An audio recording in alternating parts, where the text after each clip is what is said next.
Hello viewers, how are you? Hope you are fine. Welcome back to my channel Drawing Time with this Story. If you are new in my channel, I will introduce myself and my channel with you.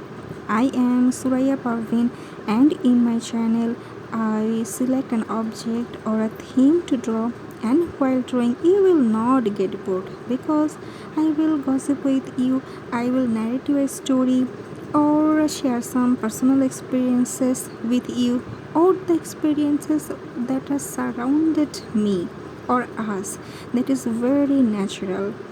So we will talk and we will draw together. So please don't forget to subscribe my channel to stay connected with me, to stay connected with Drawing Time with this Story. As you saw, my today's theme is an umbrella and rain. At first, I will tell you a personal experience about rain and umbrella. In my childhood, one morning there was heavy rain and I had to go to school must because my mother was so caring, and at the same time she was very strict in the case of school going.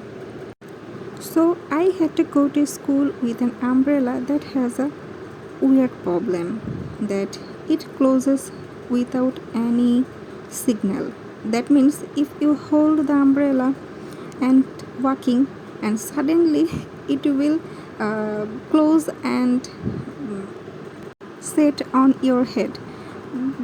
In that time you will feel that you are a queen, an umbrella queen. I am just laughing when I recall the memory because it was too funny. I was walking on the way of my school, and suddenly the umbrella closed and I became the umbrella queen. It's a weird experience, but whenever I recall my memory, I feel very weird. I feel very happy too. I really miss my childhood. In our childhood there was limitations of resources because in that time people were not capable. The people are capable right now, so we had to struggle much for a umbrella, for a simple thing. In today's world, in today's time, as I will say about my daughter, that if she needs something, I try as soon as possible to fulfill her demand, even she doesn't make a full sentence because she is only 2 years and 9 months old. When I feel that she needs this thing, I immediately try to fulfill her demand. But in our time, we had to wait and wait and wait. And I think that as we waited for a long time for a simple thing, we really understood the value of a simple thing, even if it's smaller or bigger or anything else. And now, the story time. Today I will narrate a story that is a child who brought an open umbrella for prayer. It was written or it was narrated by Professor Nazir Ahmed, and I will tell you that story. And the story started in that way that the rains failed again that year. It was the third year in succession when there was no rain. The crops had disappeared, and the land was a brown swath of dusty rubble. Trees had lost their leaves years ago and stood out like cactus on the dusty horizon. There was a stream that struck the village in years bygone. Now the riverbed was dry, where once flowed clean, fresh water from the nearby mountains. There was now a bed of clay cracked in a checkerboard pattern with gap as wide as a foot. No one knew what had happened to the birds except for the vultures that circled the town, looking for a carcass or two of an animal that was left dying. There was famine in the land. People walked around like sticks, sans flesh, surviving on whatever ration was brought to them by trucks, distributed by charities located in faraway lands. Desperate for help, the people of the village held a meeting under a big banyan tree that was as old as the village. "Let us pray," said an elderly man. "Only God can help us now."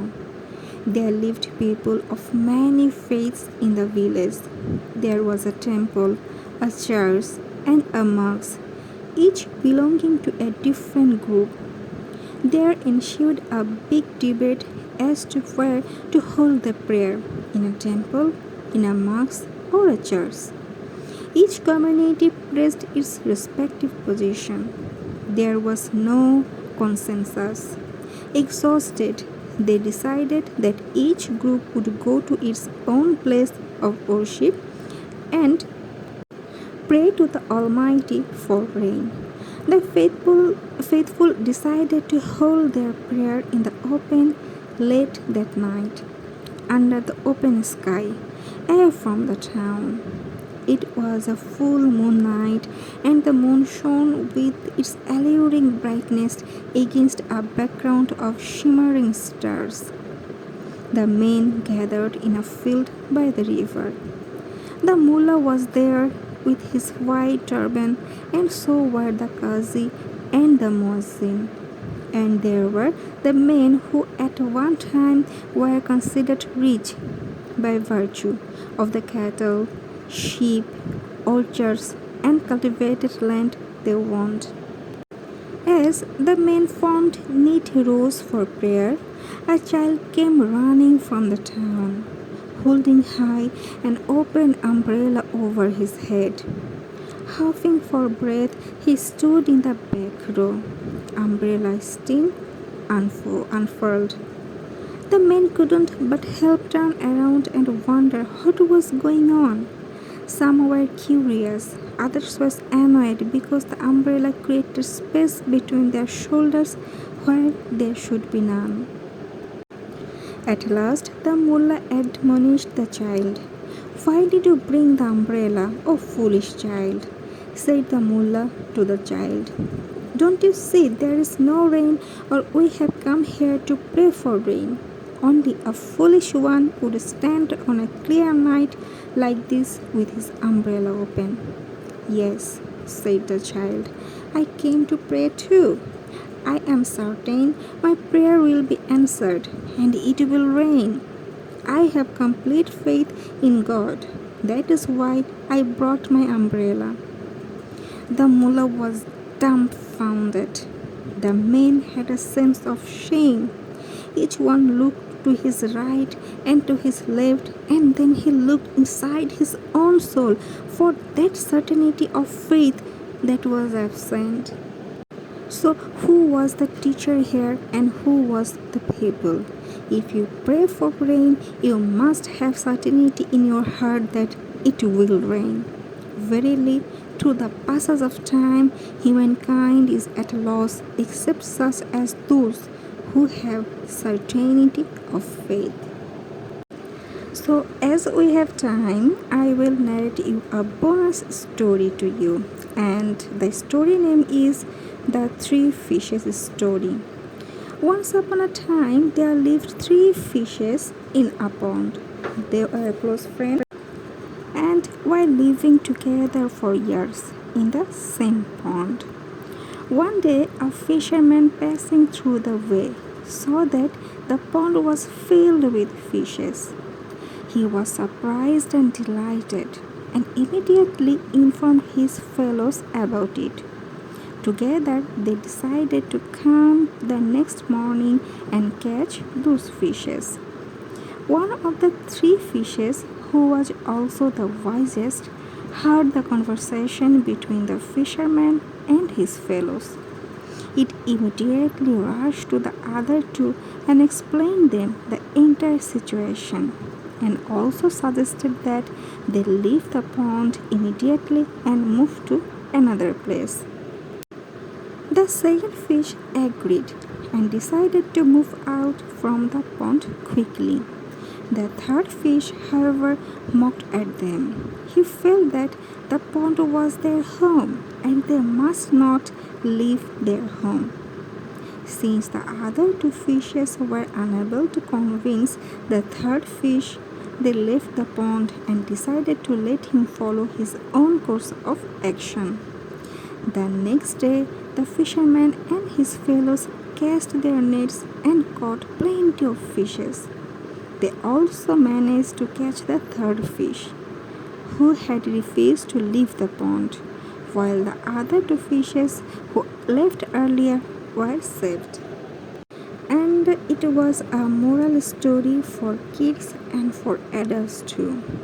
One of the most prominent lessons and morals one can learn from this three fishes story is the importance of wisdom. It's important to act wisely when you face a problem. This story, among many other stories from the Panchatantra, doesn't just inspire kids but also teaches them valuable lessons of life such as wisdom, intelligence, the importance of time and money, many others, and most importantly, the decision making capability in right time. I love the rainy season and the rain so much. If I am at home during the rain, I immediately go to my kitchen for a cup of coffee or tea, and my daughter, listen, she does what? She asked me for a bottle of milk, and we two sit in front of the window and we enjoy the rain. My girl is very much fond of raining. Whenever she heard the sound of storming or the wind, she feels very excited. She just begin to jump. Mommy, it's raining. The rain will come. And she urges me to tell her favorite rhymes, rain, rain, go away. I learned many rhymes for her. In my childhood, we just read some rhymes. That wasn't a lot. But in today's time, we can learn many kinds of rhymes. And I feel so happy and I am so excited when I recite the rhymes to her. I just recite her, and sometimes I dance, sometimes I move my hands and my legs, and I just want to engage with her through my body language, because in my opinion body language is very much important to build a relationship with who is standing or sitting just in front of me. And in my wonder, I am observing that my girl is copying me and she is learning body languages too. And I think it's very interactive and it's a very good sign of her growth and brain development. In this pandemic situation, I was just confined in my home, and my this time was full of joy and happiness and excitement only for my girl, because every day we are learning, we are discovering new things, and I think it's not the matter of development of her only, it's also my development of mental health of mine too, because I don't feel frustrated, because you need to time to feel frustrated. I don't have time to feel frustrated because my whole time is focused on her, and when she sleeps or plays and gives some time for me, then I work for my channel, for you guys. So I am thankful, really thankful to my daughter, and I am thankful to my creator that he gifted me such a sweet, a cute, a adorable child to me. Enjoy the playtime with your child, or the child you have in your home, or your nephew, or your cousin. They are just a blessing of our Creator. So, if you are new in my channel, please don't forget to subscribe my channel and stay connected with me. Bye.